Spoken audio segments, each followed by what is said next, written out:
नमस्कार दोस्तों, आपका अपना चैनल हिंदी जंक्शन पर मैं परवेश कुमार सिन्हा स्वागत करता हूं, अभिनंदन करता हूं। दोस्तों, आज आप लोगों के लिए एक और महत्वपूर्ण लेक्चर का वीडियो लेकर उपस्थित हुआ हूं। अगर आप नए हैं तो चैनल को सब्सक्राइब कर दें, बेल आइकन को दबा दें ताकि मेरे आने वाला वीडियो का नोटिफिकेशन आपको मिलता रहे। दोस्तों, जैसा कि आप सभी को पता है कि हम लोग बीपीएससी टीआरई 4.0 की तैयारी कर रहे हैं, तो उसी से संबंधित एक और महत्वपूर्ण लेक्चर लेकर उपस्थित हुए हैं। तो आप लोग इस टॉपिक को अच्छे से समझिएगा और एमसीक्यू का जवाब दीजिएगा, क्योंकि ये जो टॉपिक है बहुत ही महत्वपूर्ण टॉपिक है। चाहे आप हिंदी से संबंधित कोई भी कंपटीशन का तैयारी कर रहे हैं तो ये जो टॉपिक है काफ़ी महत्वपूर्ण होने वाला है। चाहे ईएमआरएस हो, केवीएस हो या यूजीसी नेट हो या फिर कोई भी स्टेट का पीजीटी टीजीटी टीचर का हिंदी का तैयारी हो, तो सभी दृष्टि से ये जो टॉपिक है काफ़ी महत्वपूर्ण है। तो इसे आप लोग अंत तक देखिएगा, एक एक पॉइंट को अच्छे से देखिएगा ताकि कहीं से भी कोई दिक्कत ना हो और प्रश्न पूछे तो उसका जवाब दे सकें। तो चलिए देखते हैं आज का जो टॉपिक है वो क्या है। तो आप देख पा रहे हैं आज का जो टॉपिक है पाश्चात्य काव्य शास्त्र है। पिछले क्लास में हम लोग भारतीय काव्य शास्त्र को देखे थे। आज जो है हम लोग पाश्चात्य काव्य शास्त्र को देखने वाले हैं, यानी कि ये लेक्चर 37वां लेक्चर है। इससे पहले 1 से 36 तक हो चुका है। अगर आप नहीं देखे हैं तो प्लेलिस्ट बना हुआ है वीडियो के डिस्क्रिप्शन में, वहाँ से देख सकते हैं। साथ ही साथ जो प्रैक्टिस सेट हुए हैं उसका भी देख सकते हैं। और एक बात आप लोगों को बता देना चाहते हैं कि जो क्वालिफाई पेपर है 22 नंबर का जो हिंदी पूछा जाता है, कोई भी सब्जेक्ट का आप तैयारी कीजिएगा तो उसके लिए जो है 22 नंबर का अलग से प्रैक्टिस सेट जो है हम लोग बनाएंगे, देखेंगे, ताकि वहाँ भी आपको कोई दिक्कत ना हो और हिंदी से ही स्कोरिंग कर सकें। तो इस वीडियो में हम लोग पाश्चात्य काव्य शास्त्र के बारे में जानेंगे। अगर आप बीपीएससी टीआरई 4.0 टीजीटी पीजीटी यानी 6 से लेकर 12 तक हिंदी विषय के किसी भी वर्ग की तैयारी आप कर रहे हैं तो ये वीडियो आपके लिए काफ़ी महत्वपूर्ण होने वाला है। तो वीडियो को अंत तक देखिएगा और अंत में एमसीक्यू जो दिए गए हैं तो उसमें कितना सही होता है कमेंट करके बताइएगा। अगर आपको हिंदी विषय का बीपीएससी टीआरई 4.0 का नोट्स और प्रैक्टिस सेट प्रीवियस सेट चाहिए तो मेरे नंबर 7261815307 पे 249 रुपया किसी भी माध्यम से पेमेंट कीजिए और उसका स्क्रीनशॉट हमारे इसी नंबर पे सेंड कर दीजिए, व्हाट्सएप कर दीजिए, तो हम इधर से आपको जो है नोट्स प्रीवियस सेट उपलब्ध करवा देंगे। ए स्टेट के लिए कोई भी पेपर के लिए 199 रुपया पेमेंट कीजिए, स्क्रीनशॉट भेजिए और आपका नोट्स आपके व्हाट्सएप पे चला जाएगा। तो इन सारी चीज़ों से जुड़ करके अपने तैयारी को बेहतर कर सकते हैं। तो चलिए बिना देर करते हुए आज के टॉपिक को देखते हैं, पॉइंट वाइज क्या कहता है समझते हैं। तो चलिए चलते हैं। दोस्तों, पाश्चात्य काव्य शास्त्र का आरंभिक केंद्र ग्रीस या यूनान रहा है। पाश्चात्य काव्य चिंतन की परंपरा में 5वीं शताब्दी ईस्वी के पूर्व हेसियड, सोरन, पिंडार, नाटककार एरिस्टोफेनिस आदि की रचनाओं में साहित्यिक सिद्धांतों का उल्लेख मिलता है। एक व्यवस्थित शास्त्र के रूप में पाश्चात्य साहित्य रोचन की पहली झलक प्लेटो के इयोन नामक संवाद में मिलती है। यानी कि ये झलक जो है 5वीं शताब्दी से मिलने लगती है, लेकिन जो है शास्त्र के रूप में प्लेटो के रचना में मिलती है। अब जो है पाश्चात्य काव्य शास्त्र के प्रमुख सिद्धांत एवं उसके प्रवर्तक को देख लेते हैं, क्योंकि यहाँ से प्रश्न पूछा जाता है। हम लोगों को जो है एग्जाम की दृष्टि से पढ़ना है, तो हम लोगों को विद्वानता से नहीं बुद्धिमानता से काम लेना है। तो चलिए हम लोग देखते हैं। सिद्धांत या वाद है, इधर उसका प्रवर्तक है, इधर भी सिद्धांत है, इधर प्रवर्तक है। तो सबसे पहले अनुकरण सिद्धांत है प्लेटो का दिया हुआ। विवेचन सिद्धांत और त्रास्ती सिद्धांत जो है अरस्तु का दिया हुआ है। उदात्त सिद्धांत या उदात्तवाद जोनजाइनस का है। मनोविश्लेषणवाद फ्रायड का है। स्वच्छंदतावाद वर्ड्सवर्थ का है। कल्पना सिद्धांत कॉलरिज का है। अभिजात्यवाद निर्वैयक्तिकता का सिद्धांत। परंपरा सिद्धांत वस्तुनिष्ठ समीकरण, उपन्यास का अंत, ये सारे जो है इलियट का दिया हुआ सिद्धांत है। चलिए आगे हम लोग कुछ बढ़ते हैं। अभिव्यंजनावाद क्रोचे का है, बिंबवाद टी ह्यूम का है, विखंडनवाद जैक देरिडो का है, अस्तित्ववाद सोरेन किरकेगार्ड सार्थ का है, प्रतीकवाद जो है जीन मारियास या बादियर का है, संरचनावाद फर्दिनांड दी सस्यूर का है, नव अभिजातवाद मैथ्यू अर्नोल्ट का है, संप्रेषण सिद्धांत या मूल्य सिद्धांत या फिर अर्थ मीमांसा सिद्धांत, ये तीनों जो सिद्धांत हैं I.A. रिचर्ड का है। तो ये महत्वपूर्ण जो सिद्धांत था मैंने आप लोगों के समक्ष प्रस्तुत किया। यहाँ से पिछले बार 2 प्रश्न पूछे गए थे TGT में, तो आगे भी जो एग्जाम होने वाली है उसमें भी पूछे जाने की संभावना है। इसी को देखते हुए मैंने ये चीज़ें आप लोगों के समक्ष प्रस्तुत किया। इसको आपको 2-4 बार देखना होगा, PDF आपके पास है, मिल जाएगा। इसका 2-4 बार रिविजन करें ताकि आप चीज़ें को आराम से समझ सकें। पाश्चात्य काव्यशास्त्र में बहुत से ग्रंथ लिखे गए जो विभिन्न सिद्धांत एवं विचार से संबंधित है। कुछ प्रमुख ग्रंथ एवं उसके रचनाकार इस प्रकार हैं। प्रमुख पाश्चात्य विद्वान एवं उनके ग्रंथ, इधर देखिए विद्वान है, उधर इधर जो है उनकी रचनाएं हैं। तो यहाँ से भी हम देख लेते हैं, क्योंकि पिछले बार यहाँ से प्रश्न नहीं पूछा गया था, तो हो सकता है इस बार पुस्तक और उसके रचनाकार से पूछते। तो सबसे पहले प्लेटो के देते हैं, जिनकी पुस्तक है रिपब्लिक, रॉज यौन। अरस्तु का है पेरिपोइटिकेस, रिटोरिक और पॉलिटिक्स। रोंजाइनस का है पेरिप्सुस। विलियम वर्ड्सवर्थ का है लिरिकल बैलेट्स। कॉलेरिज का है बायोग्राफिया लिटरेरिया। कार्मास का है Das Kapital, communist manifesto, poverty of philosophy. Benedetto Croce का है एस्थेटिक लॉजिक। इलियट का है poetry and drama, the secret wood, the wasteland, the selected essays. Richard का है practical criticism, philosophy of rhetoric, poetries and sciences. तो ये जो महत्वपूर्ण पुस्तक है जो आप लोगों के समक्ष मैंने प्रस्तुत किया, क्योंकि हो सकता है इस बार पुस्तक से पूछते प्रश्न, तो हम लोगों को सारी चीज़ों को देखना होगा, कहीं से कोई चीज़ नहीं छोड़ना है, ताकि एग्ज़ाम में हम लोग जो है अच्छे रिजल्ट कर सकें। और आप लोगों के पास समय बहुत कम है, तो आप लोग अच्छे से अध्ययन कीजिए। 1 महीना अपने आप को परीक्षा की तैयारी में लगा दीजिए, त्याग कर दीजिए अपने कामों को, ताकि आप एग्ज़ाम में अच्छे कर सकें। क्योंकि 1 महीना की मेहनत से आपका जो है पूरा ज़िंदगी खुशहाल और सुखमय हो सकता है। तो 1 महीना आप लोग तैयारी में लगा दीजिए ताकि आप अच्छे स्कोर कर सकें, क्योंकि एग्ज़ाम बहुत टफ होने वाला है, कंपटीशन थोड़ा सा ज़्यादा है। तो आप लोगों को अच्छे ढंग से मेहनत करना होगा ताकि आप लोग अच्छे रिजल्ट ला पाएँ। चलिए आगे हम लोग बढ़ते हैं, कुछ और चीज़ों को देखते हैं। पाश्चात्य विद्वानों के कुछ महत्वपूर्ण कथन इस प्रकार है। दास्ता मृत्यु से भी भयावह है। यह जो कथन है प्लेटो का है। कार्य व्यापार में निरत मनुष्य अनुकरण का विषय है, यानी कार्य में जो लगा हुआ मनुष्य है वो जो है अनुकरण का विषय है। ये अरस्तु का कथन है। उदात्त महान आत्मा की प्रतिध्वनि है, ये रोंजाइनस का है। कविता प्रबल भावों का सहज उच्छरण है, ये वर्ड्सवर्थ का है। काव्य श्रेष्ठ मनोरंजन है, ये इलियट का कथन है। सहानुभूति अभिव्यंजना की आंतरिक प्रक्रिया है, ये क्रोचे का कथन है। तो ये जो बातें कथन है किसका क्या है, ये चीज़ों को आपको देखना होगा, और ये चीज़ें बार बार रिवीजन कीजिएगा, प्रैक्टिस कीजिएगा, तो आपके दिमाग में बैठ जाएगा। क्योंकि ये सी चीज़ें बहुत महत्वपूर्ण हैं, तो आपको अच्छे से इसका तैयारी करना है। PDF जो दिया गया है उसका आप लोग बार बार रिवीजन करें।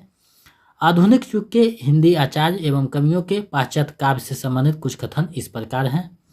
मिथक तत्व वस्तुतः भाषा का पूरक है, सारी भाषा ही इसके बल पर खड़ी है। साहित्य में मिथक अनंत अनुभव का विश्लेषण है। ये जो कथन है ये हजारी प्रसाद द्विवेदी का है। कविता के लिए ये एक शाब्दिक प्रतीक होना एक आधारभूत शर्त है, पर हर शाब्दिक प्रतीक कविता नहीं होता। ये जो कथन है रामस्वरूप चतुर्वेदी का है। तो ये महत्वपूर्ण कथन है, उसको आपको 2-4 बार देखिएगा तभी दिमाग में रह सकता है। क्योंकि ये जो कथन है लगभग पिछले बार जो एग्ज़ाम हुआ था 5 से 6 प्रश्न पूछे गए थे, तो आपको अच्छे से देखना होगा। साहित्य के अनंत विस्तार को देखते हुए मिथक की दुनिया बड़ी छोटी है। नए कवि वर्तमान में अतित्व और अतित्व की वर्तमानता में विश्वास रखते हैं। ये जो कथन है डॉक्टर नगेंद्र का है। किसी देवता का प्रतीक सामने आने पर जिस प्रकार उसके स्वरूप और विभूति की भावना मन में आ जाती है, उसी प्रकार काव्य में आई हुई कुछ वस्तुएं विशेष मनोविकारों या भावनाओं को जागृत कर देती है। ये जो कथन है रामचंद्र शुक्ल का है। कविता का कर्म अर्थ मात्र ग्रहण करना नहीं होता, अपितु बिंब ग्रहण कराना होता है। ये भी रामचंद्र शुक्ल का कथन है। तो कथन और जो प्रश्न है कथन से संबंधित उसको आपको देखना ही होगा, क्योंकि यहाँ से भर भर के प्रश्न पूछे जाते हैं। फैंटेसी मनोविज्ञान का शब्द है। इसका संबंध स्वप्न और अवचेतन मन में घटित होने वाली घटनाओं के विघटित और बेतरतीब विवरणियों से है। साहित्य या काव्य में यह तकनीक के रूप में प्रयुक्त की जाती है। फैंटेसी के संबंध में ये जो कथन है डॉक्टर बच्चन सिंह का है। आदर्शवाद का विषय जहाँ आकाश है, उच्चता का है, वहीं यथार्थवाद का विषय पथरीली धरती और लघुता है। यह जो कथन है जयशंकर प्रसाद का है। तो कथन से संबंधित जो महत्वपूर्ण बिंदु था उसको मैंने आप लोगों के समक्ष प्रस्तुत किया। अब जो है इस पाश्चात्य काव्य शास्त्र से संबंधित कुछ महत्वपूर्ण बिंदु है उसको देख लेते हैं। रामचंद्र शुक्ल ने हिंदी साहित्य सम्मेलन इंदौर के अधिवेशन में क्रोचे के अभिव्यंजनावाद को वक्रोक्ति सिद्धांत का विरायती संस्करण कहा है। ये जो महत्वपूर्ण बिंदु है, ये प्रश्न पिछले बार टीजीटी में पूछा जा चुका है, तो ये महत्वपूर्ण बिंदु है। प्लेटो एक प्रत्ययवादी या आत्मवादी दार्शनिक थे। ये प्रश्न पूछा जा सकता है, प्लेटो कैसे दार्शनिक थे? तो प्रत्ययवादी या आत्मवादी दार्शनिक थे। ग्रीक साहित्य की एक महत्वपूर्ण विधा त्रासदी यानी दुखांत अंग्रेजी के ट्रेजेडी का हिंदी रूपांतर है। प्लेटो के बाद उनके शिष्य अरस्तु ने इस सिद्धांत पर विस्तृत विवेचना की, यानी अनुकरण जो सिद्धांत था, अनुकरण सिद्धांत पर विस्तृत विवेचना की। इसलिए अनुकरण का सिद्धांत प्लेटो के लिए प्रयुक्त होता है। फैंटेसी शब्द की उत्पत्ति ग्रीक भाषा के शब्द फैंटेसिया से हुई है। फैंटेसी अमूर्त को मूर्त रूप प्रदान करती है। ये जो है ये बिंदु जो महत्वपूर्ण बिंदु था उसको मैंने आप लोगों के समक्ष प्रस्तुत किया ताकि आपका तैयारी अच्छे तरीक़ा से हो सके। ये सारी चीज़ों को आपको एक दो बार देख लीजिएगा, पीडीएफ में आपको मिल जाएगा। कहीं त्रुटि है उसको सुधार कर दिया जाएगा, क्योंकि टाइपिंग मिस्टेक कहीं कहीं रह जाता है, तो इसे सुधार कर आपको जो है प्योर रूप में दिया जाएगा। तो आप लोग रजिस्ट्रेशन नहीं करवाए हैं तो 249 रुपये का जो है पेड करके अपना रजिस्ट्रेशन करवा सकते हैं और पीडीएफ प्राप्त कर सकते हैं। चलिए अब इससे संबंधित जो महत्वपूर्ण एमसीक्यू है परीक्षा में जो पूछा गया है और पूछे जाने की प्रबल संभावना है उसको हम लोग देख लेते हैं। पहला प्रश्न है, निर्वैयक्तिकता का सिद्धांत किसका है? निर्वैयक्तिकता का सिद्धांत किसका है आपको बताना है। यह सिद्धांत के प्रवर्तक कौन हैं? इस बार जो है परीक्षा होगा बीपीएससी, उसमें 4 ही विकल्प रहेंगे और नेगेटिव मार्क नहीं होगा। तो हम लोग पहले से जो है 5 विकल्पों का अध्ययन कर रहे थे, लेकिन नोटिफिकेशन के दौरान जो है क्लियर हो गया कि 4 ही विकल्प रहेंगे, तो हम लोगों ने 4 विकल्प का अध्ययन करना शुरुआत कर दिया है। अब 4 ही विकल्प चलेगा, सेट में भी और टॉपिक में भी। तो आपको बताना है निर्वैयक्तिकता का सिद्धांत किसका है। तो इसका जो सही आंसर विकल्प ग हो जाएगा, इडियट का है।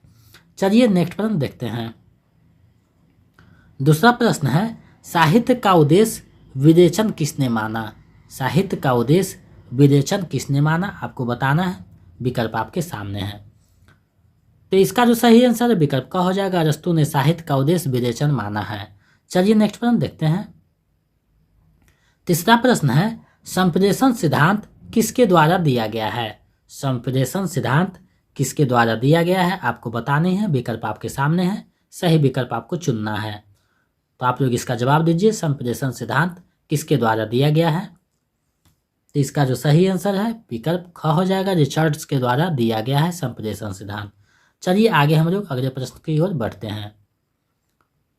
चौथा प्रश्न है, क्रोचे के अभिव्यंजनावाद को वक्रोक्ति सिद्धांत का विरायती संस्करण किसने कहा है?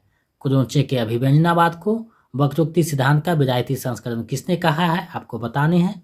विकल्प आपके सामने हैं। ये प्रश्न जो है पिछले बार टीजीटी में पूछा जा चुका है, वहीं से मैंने ये प्रश्न को दिया है। तो इसका जो सही आंसर है विकल्प घ हो जाएगा। आचार्य रामचंद्र शुक्ल ने कहा था इंदौर के अधिवेशन में। चलिए नेक्स्ट प्रश्न देखते हैं। 5वां प्रश्न है, कोई भी कवि जब तक बोध शक्ति को धारण नहीं करता तब तक काव्य के देववाणी तुल्य उपहार का अधिकारी नहीं होता। उपयुक्त कथन किस दार्शनिक का है? उपयुक्त जो कथन है किस दार्शनिक का है आपको बताना है। विकल्प आपके सामने है।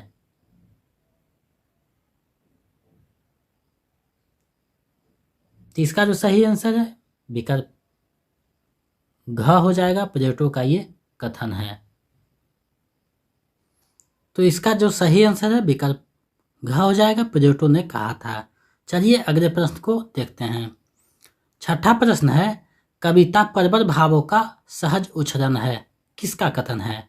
कविता प्रबल भावों का सहज उच्छरण है, किसका कथन है आपको बताना है। विकल्प आपके सामने है। तो इसका जो सही आंसर है विकल्प ख हो जाएगा। वर्ड्सवर्थ का ये कथन है। चलिए अगले प्रश्न को देखते हैं। 7वां प्रश्न है, चित्रकार अथवा किसी भी अन्य कलाकार की ही तरह कवि अनुकरता है, यह किस विद्वान की उक्ति है? चित्रकार अथवा किसी भी अन्य कलाकार की तरह कवि अनुकरता है, यह किस विद्वान की उक्ति है आपको बताना है। यह जो कथन है किस विद्वान का है? तो इसका जो सही आंसर है विकल्प ख हो जाएगा। अरस्तु का ये कथन है। कथन जो है आपको 2-4 बार देखना होगा क्योंकि यहाँ से प्रश्न पूछे जाते हैं और इसको जब तक आप अभ्यास नहीं कीजिएगा, रिवीजन नहीं कीजिएगा, तब तक आपको दिमाग में नहीं बैठ पाएगा, स्मरण नहीं रहेगा। तो आपको हम निवेदन करते हैं कि आप जो है बार बार इसको स्मरण कीजिए क्योंकि आपकी सफलता ही हमारी सफलता है। 8वां प्रश्न है, कविता सर्वोत्तम शब्दों का सर्वोत्तम कर्म विधान है, यह किस पाश्चात्य आलोचक का मत है? कविता सर्वोत्तम शब्दों का सर्वोत्तम कर्म विधान है, यह किस पाश्चात्य आलोचक का मत है आपको बताना है। यह किसका मत है? विकल्प आपके सामने है। तो इसका जो सही आंसर है विकल्प ग हो जाएगा। ये कॉलरिज का मत है, कथन है। चलिए नेक्स्ट प्रश्न को देखते हैं। 9वां प्रश्न है, कवि व्यक्तित्व की अभिव्यक्ति नहीं व्यक्तित्व से पलायन है, यह कथन किसका है? कविता कवि व्यक्तित्व की अभिव्यक्ति नहीं व्यक्तित्व से पलायन है, यह कथन किसका है आपको बताना है। उपयुक्त कथन किसका है? तो इसका जो सही आंसर है विकल्प क हो जाएगा। इडियट का ये कथन है। चलिए इस वीडियो का अंतिम और 10वां प्रश्न देखते हैं। 10वां प्रश्न है, निम्नलिखित रचना को उनके रचनाकारों के साथ सही सुमेलित कीजिए। निम्नलिखित रचना को उनके रचनाकारों के साथ सही सुमेलित कीजिए। तो ऊपर जो है पुस्तक पढ़ाया गया है, वहीं से ये प्रश्न दिया गया है। तो सबसे पहले रिपब्लिक जो है विकल्प यानी प्लेटो का हो जाएगा। पॉलिटिक्स जो है अरस्तु का है। द वेस्ट लैंड है इडियट का। एस्थेटिक जो है क्रोचे का है। तो देख लीजिए कौन सा सही है। तो इसका जो सही आंसर है विकल्प ख हो जाएगा। तो दोस्तों आज मैंने आप लोगों को पाश्चात्य काव्य शास्त्र के बारे में विस्तृत जानकारी दिया। एक एक पॉइंट जो परीक्षा के एग्जाम की दृष्टि से महत्वपूर्ण थे उसको मैंने बताया। साथ ही साथ आपको एमसीक्यू बताया कि कैसे प्रश्न पूछे गए हैं, पूछे जाते हैं और पूछे जाएंगे। तो इस दृष्टि से ये जो टॉपिक है हमें नहीं लगता कि कहीं कुछ छूटा है, और कुछ पॉइंट अगर छूट गया है तो उसको एमसीक्यू में हम लोग देख लेंगे, प्रैक्टिस सेट में देख लेंगे। तो अगर आप नए हैं तो सब चैनल को सब्सक्राइब करके बेल आइकन को दबा दें। साथ ही साथ आप जो है अगर notes practice set previous set पाना चाहते हैं बीपीएससी TRE 4.0 का, तो मेरे नंबर 72 61 81 53 07 इस पे जो है 249 रुपया पेमेंट करके आप स्क्रीनशॉट भेज दीजिए। इसी नंबर पे व्हाट्सएप कर दीजिए, तो हम इधर से आपको 249 रुपया पेमेंट कीजिएगा तो इधर से हम आपको notes practice set previous set send कर देंगे और टेट के लिए 199 रुपया कर देंगे। तो हमें लगता है कि होली के बाद हो सकता है TRE 4.0 का नोटिफिकेशन आ जाए, तो समय आप लोगों के पास जो है ज़्यादा नहीं मिलेगा। तो इसलिए आप लोग तैयारी में लगे रहिए और अपने तैयारी को बेहतर कीजिए।